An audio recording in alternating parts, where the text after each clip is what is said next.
Hey, what up, Eagles Nation? What up, Knuckles family? It's your bro, Knuckles here to come at you with another Eagles video. And I know it's been quite some time since I've done an Eagles video.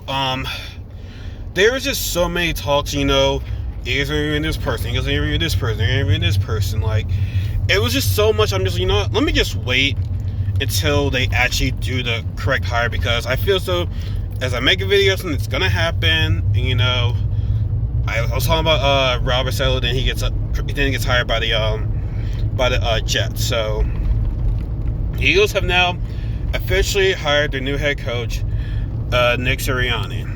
He was the OC from the Indianapolis Colts, which to me it's saying, Frank Reich got a good word for him. They're trying to return Carson Wentz to MVP form. So it's I'm not like super excited at jumping forward, but I'm not saying it's a bad hire either. Just get somebody that's familiar with the system to help, develop a bunch of, fake Wentz pretty much. And so there's always a lot of question marks surrounding this guy right now, because one negative that people are saying is that he didn't call plays. Well, as far as I remember, when we hired Andy Reid, this guy was completely new. Like, Eagles pretty much go for like new things, and we didn't know much about Andy Reid. They think his first coaching job in the NFL. Like, I wasn't tuned into football at that time, so someone might need to correct me if I'm wrong on that. I'm pretty sure he was like a completely new hire. Chip Kelly, coming from college, new system. Like, it worked for the first year, but then later on it didn't. Doug Pearson, he didn't call the plays. He didn't call the plays yet. We still hire him because came from Andy Reid. Excuse me. He came from Andy Reid tree. Now we have don't have COVID. Now we have the Nick Sirianni, the guy who didn't call plays, but he still studied under Frank Reich. So we gotta give him a chance. It's exciting, getting a new coach, but he's young, 39 years old. He's very energetic with the team, mic'd up. He will get you on. He will, he'll be cool with you, but like, he will be tough on you. So I think we do need a tough guy. Now the other question is he a yes guy? Because Howie loves him some yes guys right there. And I don't know if this is a big deal or not, but remember, so it was Josh Daniels. Josh McDaniels was pretty high on their list, but apparently Jeffrey Lurie didn't like him, but Harry Roseman liked him. That to me, I don't know if it's a big deal, but like, to me it's like, Howie likes somebody. I might want to stay away from that, because to me, when Doug Pearson got fired, I feel so Howie should have been gone too.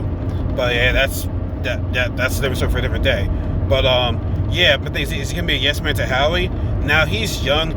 He might be at first, but maybe he might develop into to be his own man. But to me, he's got to be his own man. I don't think he should be coming to his first year being Howie's guy. You know what I'm saying? Because we just can't have this front office people like running shit pretty much. Now, the thing is, from what I know, Doug Pearson didn't have his coaching staff. Well, he didn't bring in Jim Schwartz. That was the office. Now, that comes to the other question is, what's Nick Sirianni gonna do? Who's gonna be his coaching staff pretty much? That's the biggest question right there. Who is he gonna bring under him? And to me, I don't know. It's a lot of question marks because we don't know how this offense is going to be. But like I said, he was studying under Frank Reich. I think I'm not sure. Was he the OC in 2018? I'm not sure, but they helped pretty much rejuvenate Andrew Luck's career. But I mean, granted, he retired at the last minute, which I'm happy for him that he retired, but it's like the timing was like kind of off. But like, they helped out Andrew Luck 2019. Like I said, I could be wrong if it was the OC. I'm not sure if he was or not. But 2019 though, Andrew Luck retired, and then they didn't have the best quarterback. But unlike Doug Peterson, they knew their quarterback wasn't doing so well, so they had a balance. They really ran the ball. Like, so pretty much they used their players to the best of their abilities. He didn't want to step back and be like, hey, I'm going to have this quarterback throw the ball so many times despite him suffering. No, we're going to use what's around him. And that's what Doug Peterson failed to do. Shout out to C4, by the way.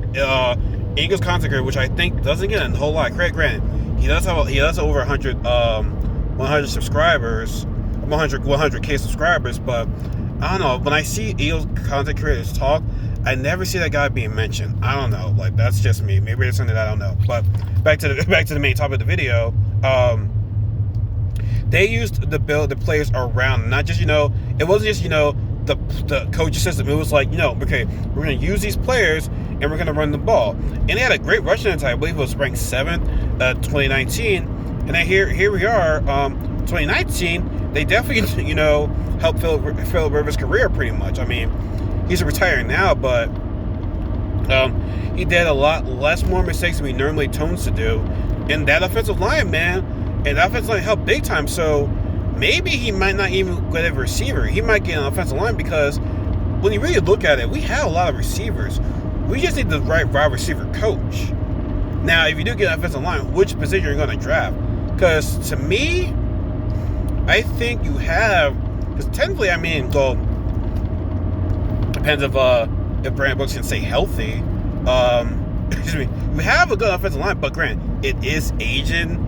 You do probably want to draft a lineman because receiver. Dang man. If you do get a receiver, you gotta get rid of a couple of these receivers that we have now. JJ Whiteside's gonna be out. It's gonna be out of here. Jalen Reagor, I wouldn't give up on the kid just yet. Now, Greg Ward, I don't know if he's still in the I don't know if he's still assigned to the team. I'm not sure about that. You should have John Hightower. You should have Watkins. So you don't want to. You have a decent amount of receivers. You probably do need an offensive line because that offensive line was just bad. Honestly, maybe you need a left guard because to me, I'm gonna be honest with you, I'm not sold on Isaac Salamalu.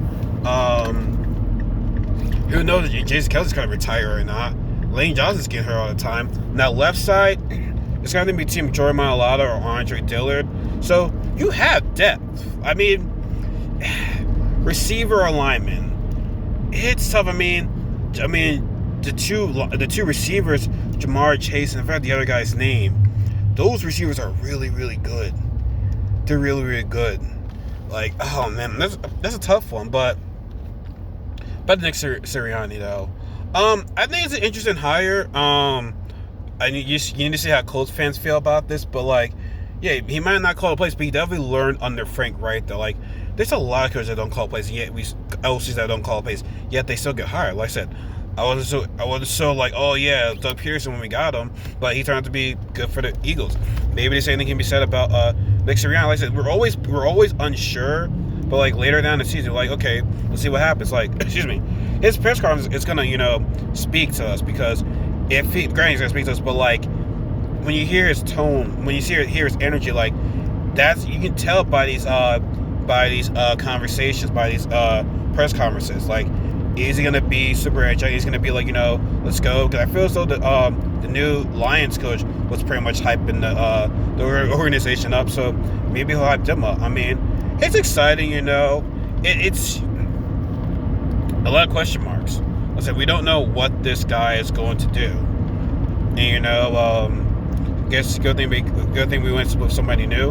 Now I think people wanted Joe Brady, but I wouldn't be mad about getting him too. I was on the fence about getting Josh McDaniels, but like I said, I'm happy.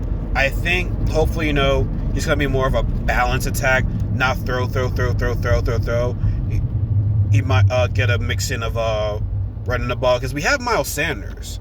Now, granted, the offensive line, what are you gonna get? Because I said, here's the thing. If Lane and Brandon can stay healthy, your right side is good. If Kelsey retires, that might suck. But I don't know. We'll have to see. The left side is where you're iffy on, because like I said, man, I don't know. I'm just not sold on Isaac Salamalu. But wait, then we gave him an extension though, so he might still be here. But like I said, it's just question marks, man. Am I happy about it? Am I mad about it? Not really. We just have to see. We just have to wait and see when the season starts. I'm looking forward to his press conference. I like the fact that he's young. So like I said, I think he's gonna get this guy some energy. I think he's gonna his energy's gonna rub up on the team. Now, clearly, I think, like I said, they're choosing Wentz over Hurts right now. Now, you could have the quarterback. You could have a Dang, the thing is, if you trade for Hurts, I would want to do it before the draft, at least, to be like, hey, let me get some couple of picks for my first year of coaching. You know what I'm saying? Or maybe it might be after the draft, because they have to see how these quarterbacks can compete against each other. Because, quite honestly, I feel as though when Wentz knows he doesn't have a quarterback under his shadow, he performs better. Now, to me, he still has to earn the job. But, like, if I had to choose, I would choose Wentz over Hurts. Now, if Hurts is playing better at camp, but Wentz's salary cap is way too, Wentz is, we're giving too much money to Wentz right now, so, like, we can't get rid of him. Like, we can't. That would hurt us more than it would help us, honestly. And then, like I said, our cap situation, now, if Howie works on that, I think we should find out. When it comes to the cap, Howie is very good at that. And the other Howie does, yeah, he pretty much, like, destroys. And not in a good way, in a terrible way. So, it's a new dawn in Philly right now. We're going, he's 39, that's still young. I know he's close to 40, but, like, that's still young in the coaching world, so we'll just have to wait and see, man. We'll just have to wait and see. It's a lot of unknowns about the guy. Like I said, I really want to be looking into his press conference and be like, okay, I can get behind this guy.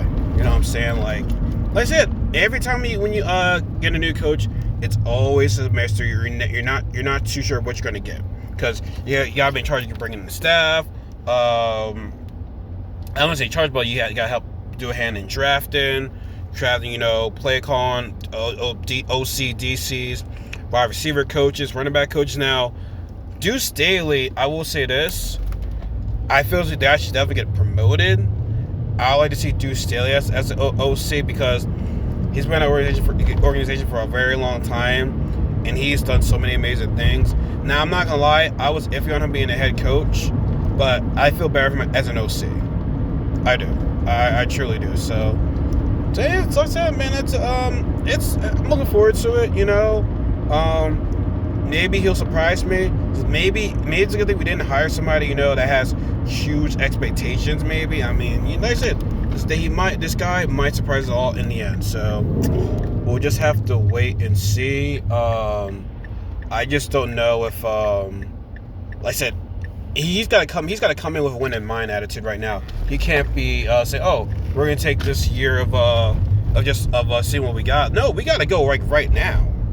And I think that's the best thing about it, right? I said this before. When the Eagles do well, they're not really talked about. Remember when we won the Super Bowl? Even when we hired Chip Kelly, nobody was expecting us to win that division, and we did. And Doug Peterson, that second year under him, everybody was saying, yeah, it's gonna be between the Cowboys and the Giants. Eagles came in there, first place in the division, divisional champs, NFC champs, and world champs. So it's so honestly, to me, I feel as though the unknowns has worked for the Eagles in the past. Anytime we're not too sure about somebody, it ends up working. So like I said, the more I talk about it, the more excited I get. So like I said, I'm looking forward to this press conference. By the way, guys, part 2 of the Knuckles Family and Friends Mario Kart race will be uploaded tonight. After my second job. And I'll be honestly, this weekend I feel as though I'll probably be doing a lot of Persona videos, recording, because I gotta hurry up and finish that game before Strikers come out. I'm getting, as you know, I just finished Kind of Shield's Palace, so we're kind of like getting to the middle of the game, you can say. But like I said, it is Royal, so I don't know what other new features I'm going to be running into. So we'll just have to wait and see. I'm just arriving to work right now. Got to park, and I'm tired. I was gonna work out when I got home, but shit, I might need to get an energy drink to get me started. So, all right, let me guys think about this Nick Sirianni hire. I'm looking forward to it. Like I said, I don't have many expectations, but maybe that's a good thing. Like I said, Eagles in the unknown tend to do well. So, I'll see you guys next time. You guys be safe. Take care. Peace.